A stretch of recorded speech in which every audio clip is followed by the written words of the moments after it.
Hi everyone, I'm Anthony. This is Jesse from LoveCry, and we're going to make a video about knowing yourself. So they say know yourself. It's important to know yourself. So how do you know yourself? It might sound like the stupidest question you've ever heard. Like, hey, I'm right here. How do I not know myself? So what can you do to know yourself better, and why would you want to? Um, for me, like to know yourself better, it's very important because if you don't, it you'll ruin your life from my own perspective.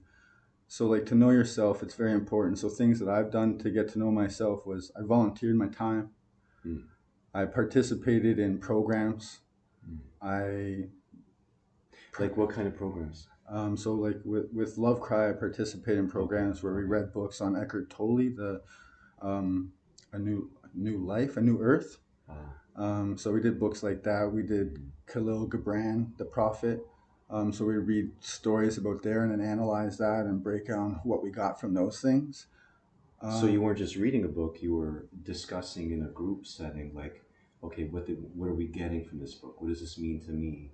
yeah, yeah. So like it would be a group. Sometimes there'd be like four youth, three youth. So it'd be like, and well, it didn't get very much bigger than that, but we'd all share Now, of the people that you know around you, people that you see, because you were saying, it's important to know yourself because if you don't know yourself, you can ruin your life, or your life is not going to feel good, or it's not going to go well, or whatever. But what is the average like? Do you think the average person knows themselves like really well, sort of well, not very well? Like, the average. what's your pulse on the people around you that you see in society?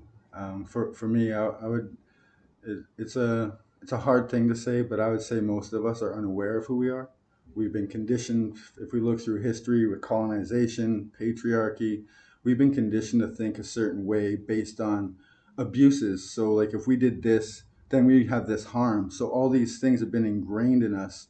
So it's very important to try to look at an aspect of yourself that you wouldn't necessarily believe. You have to look deep, and it's it takes some deep reflection. And a good part that helped me with that would be forgiveness. Hmm.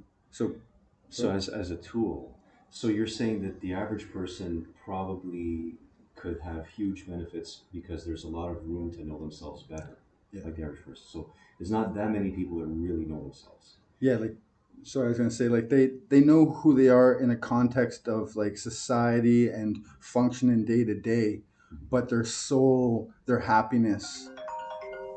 There goes my phone. Is that their you calling yourself? Hey, do you know me? Sound important. Sorry. So the benefits are just, I guess, peace, and you're saying within a context. So, I know who I am because this is how I act around people, or this is when someone does this, I do that. So I know myself. I know what my reactions are. You were talking earlier to me about your reaction, like almost like an autopilot. Like when A happens, I do B. When C happens, I do D. But is that really knowing yourself? Is that really being deep and your soul, your deepest self expressing itself? Or are we just on autopilot? Like you put an airplane on autopilot, you put your car on cruise control. um, are we living that way? Then to I would suggest, if you I don't know if you agree with this or not, that I would say most of us, most of the time, are on autopilot and not really in touch with our deeper self.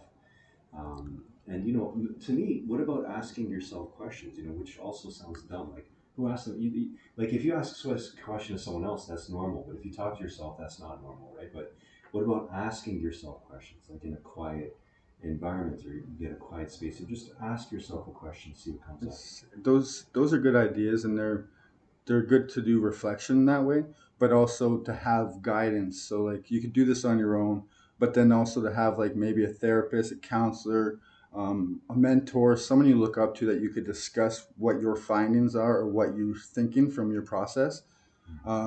Because a lot of the times the ego mind wants you to feel good on Right. nothing, and it will keep telling you that this feels better, this is good because this hurts. Because when you change something, also it does hurt in a sense. It feels off, feels different. Say like You drink caffeine every day for a month, and then you stop immediately. You have headaches. You feel sick. Um, So when you're on your self process, if you discover new things about yourself or you change certain autopilot things, so that change can be stressful, it can feel weird, it can feel bad, it can feel not right.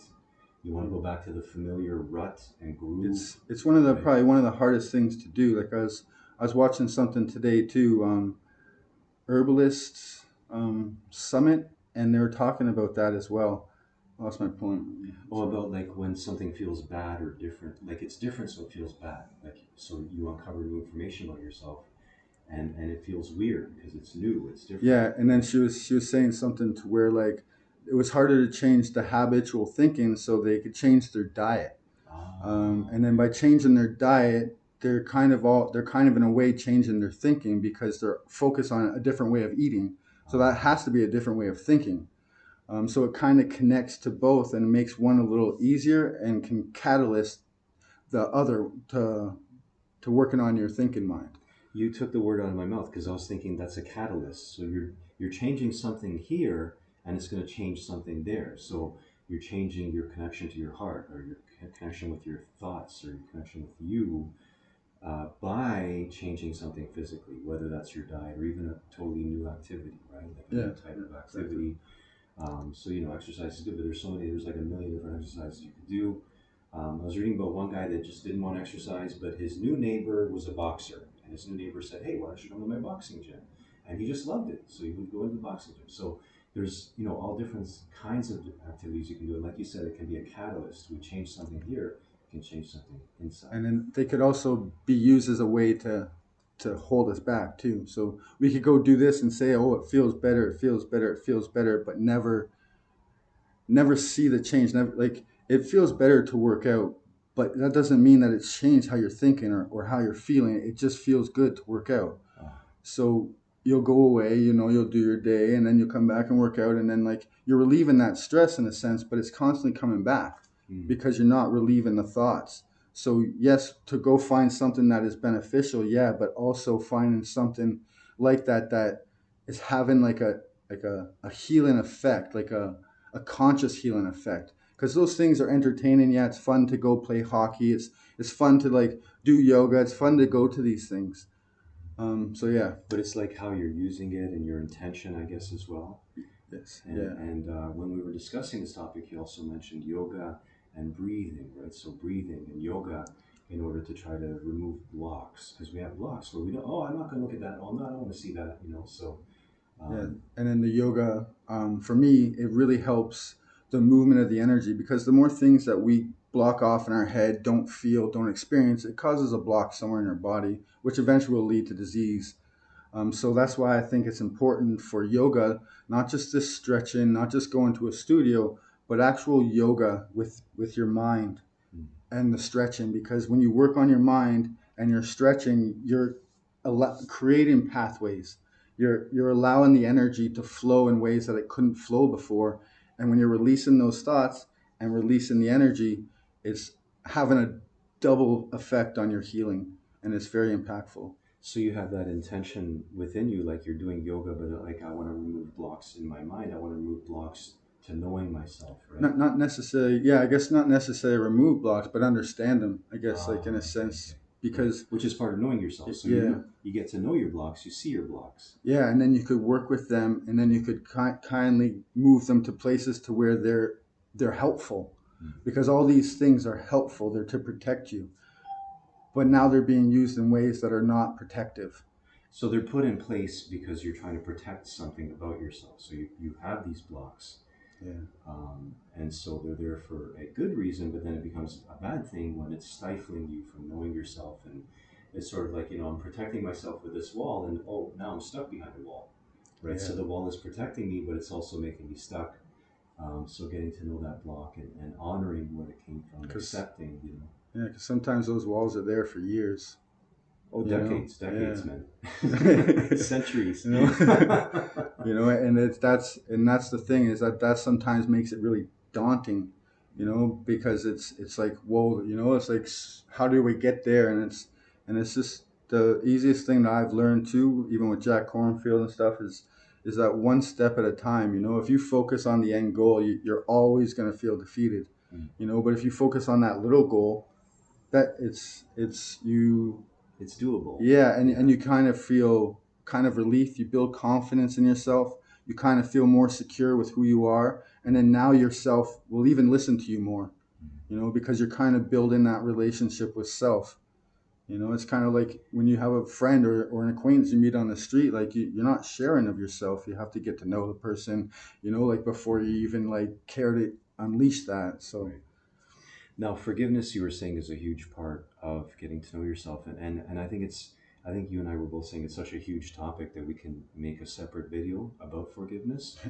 But it's again like something that you're doing over here that's affecting over here. So yeah, we'll make that as a video because I agree with you. I think it's a humongous topic in terms of us healing ourselves and getting to know ourselves. That's a big part of it. So look out for that video. Now, another thing I mentioned to you was journaling, and I think that your response was sort of like, okay, journaling can be cool, but what are you doing with it? Like, are you using it just as like a venting, yeah. or are you using it to like, so would you say journaling is like not one of your favorites, or something that could be good, or I used a little think bit, I or think everything in general is good. Like everything as a whole is good. It's just how we perceive it, our understanding of it, and how we want to use it, is where it becomes complicated because our ego self is very, very tricky, and it's right? our own voice hearing this, and it Like, oh, triggers hey, thoughts. I journaled one page the past 30 days, so now I know myself, right? Yeah, Where it yeah, might not mean that at all. It could yeah, just mean me like writing in circles and not getting anywhere. yeah. But Um, it feels better because you're releasing it. mhm. But then it comes back because you're not dealing with it. So Not that's dealing where, with the source of why we yeah, have these disturbed feelings or negative feelings, or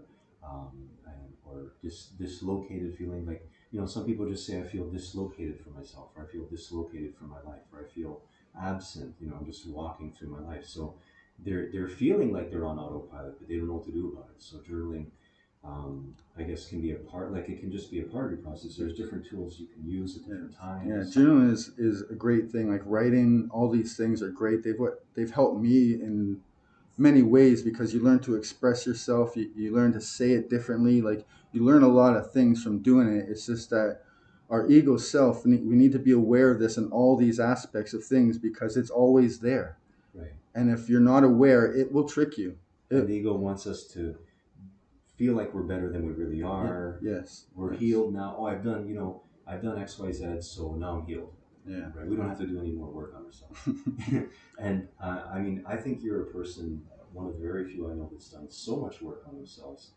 And I kind of feel like there's always more to do, right? Oh yeah, Yeah. always. It's if you stop learning, then you're either dead Or you're or dying. you're shutting off. Yeah, Yeah, yeah. yeah. If you're not No, I'm good always now. learning, I yeah, did 2 hours of therapy. I'm yeah. Our heart can always grow. good. Exactly, Right. exactly. Just because we feel good in the moment, because we're not talking about this, or it feels bad to talk about that, so we ignore it. It makes us feel bad. It makes our family feel bad. It makes our community feel bad, and then it causes people to end up on addictions because we are helping create that negative energy, which weighs on them as well. So you're talking about one of the dangers of not knowing yourself. So when we don't know ourselves, we're like, I'm a good person, and then we bury all this shit that we don't want to see. But then that buried stuff has a toxic emanation, which is going to affect our family, our friends, our society. So I think that's what you're meaning, like Yeah, when we're saying that we're creating problems in the world with what the work that we don't do on ourselves. yeah. So we're throwing our toxics. And then that gives us an easy way out because we're like, oh, look at these guys, look how they're being. They deserve what they got because this is what they're doing. Like, look, society would be better without them, and it creates this hate where you could. It's an easy way to get rid of hate instead of embody it. Instead of something like I don't like about myself, I can choose to not like something about that Yeah. person. Like, And then it relieves that hate from yourself, and then now this person's lower, and it gives you kind of like a boost, mhm. but it's never a good boost. It's just this It's like, a toxic boost. yeah, yeah, It's like I stepped exactly. on someone's head, now I'm higher, but that Yeah, doesn't actually make your soul feel better yeah, because your soul knows. and no one really pays attention or cares about it, even when it affects their family. Like if you look at how many kids are out there with mental health issues, And this also would take is understanding and cooperation from the parents. But I don't want to go too far. Well, that's an excellent start, and I think we've given a good impression of like what are some of the benefits of getting to know ourselves. What are some of the dangers of not knowing ourselves? And it's as you said, it's an ongoing process. Don't be discouraged. Take one step at a time. And if you give up all your wants and desires, everything from the past to learn each step to what you do like, what you do desire, what you don't like.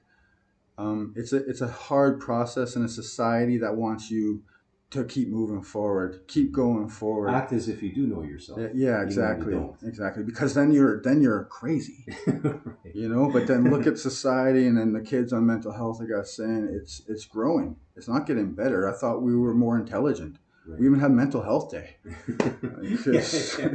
it's, so yeah. And then my kids just wanted me to say hello to them on the TV. So hi, Skylar, Sadie, and Sanaya. There you Hi go. guys. All right, Thanks for thanks. watching. Thanks. Bye.